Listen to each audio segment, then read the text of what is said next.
Hi everyone, Anthony Fantano here, internet's itchiest music nerd.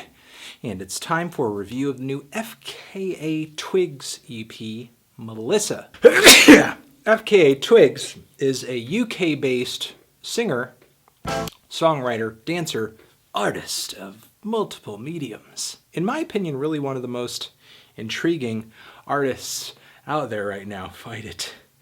Fight it. She came through with some pretty interesting musical ideas on her initial EPs. And some of these tracks, while they were really intriguing, they were also kind of short of breath. But on her debut LP, which dropped not too long ago, you should really give it a listen, LP1, and she complemented these really abstract approaches to art pop and R&B and trip hop with some really great songs. She was somehow able to make her music catchier, more accessible, while also maintaining this very abstract outward appearance. And a lot of the tracks on this record were quite erotic as well. I just loved the really odd digital atmospheres on this record and the kind of alluring songs and the just slow burning vibe of this record and the kind of sexual lyrics here. I was really excited to sort of see where FKA TWIGS was going to develop this sound on subsequent releases. And now all of a sudden, out of the blue, we have the release of this brand new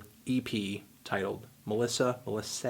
And it's a 5-track affair, but we have built up to the release of this EP with 2 songs that were put out previously. The song Figure 8, which was released not too long ago as a single. And then we have the song Glass and Patron, which was released as a track/music video during the YouTube Music Awards earlier this year. And it was kind of complemented with this somewhat messy, gaudy music video that I think distracted away from just how good this song actually is. To go through these tracks, the song Figure 8, I thought sort of conceptually wasn't really anything too new for TWIGS, but it did have some kind of strange sounds and experiments laced into the instrumental here. The kind of twittering, sputtering, glitchy percussion playing throughout this track and the kind of moaning bass. The heavy walls of digital fuzz on this track were a really nice touch too, and there's some strange like spoken word passages in the second half. Again, TWIGS does take some risks, sonic risks, on this track that I thought were cool. It's a decent song. I just wish it had a strong ending, really an ending at all. It just kind of just finishes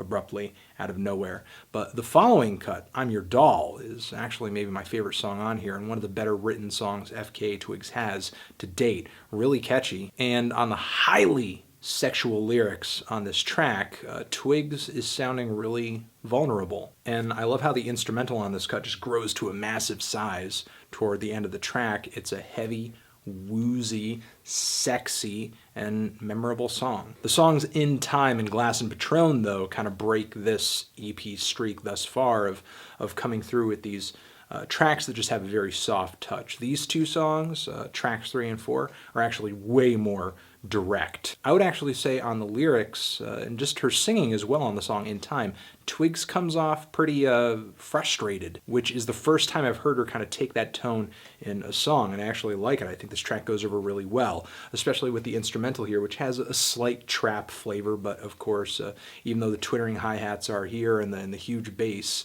the whole instrumental itself is very out there. There's this weird auto-tune or sort of chorus effect on TWIGS' voice on a lot of parts of this track that's really ear-grabbing, but it is tasteful. It's not like goofy or ridiculous or anything like that. This song, in a way, it actually reminds me of Travis Scott if he backed up his experiments with actually good songs and interesting ideas. And the song Glass and Patron, the sped up vocals on this track, how they feel, it reminds me a little bit of PC music, their production style, but ultimately this is an entirely different kind of song with a really weird dance groove under the refrain where we have TWIGS sort of reciting this very whispery line, "Pose for me." It's like a Madonna Vogue for like a new era. The instrumental on this cut really sounds like it's coming from another dimension, or like a dance club where no one is dancing because everybody's like too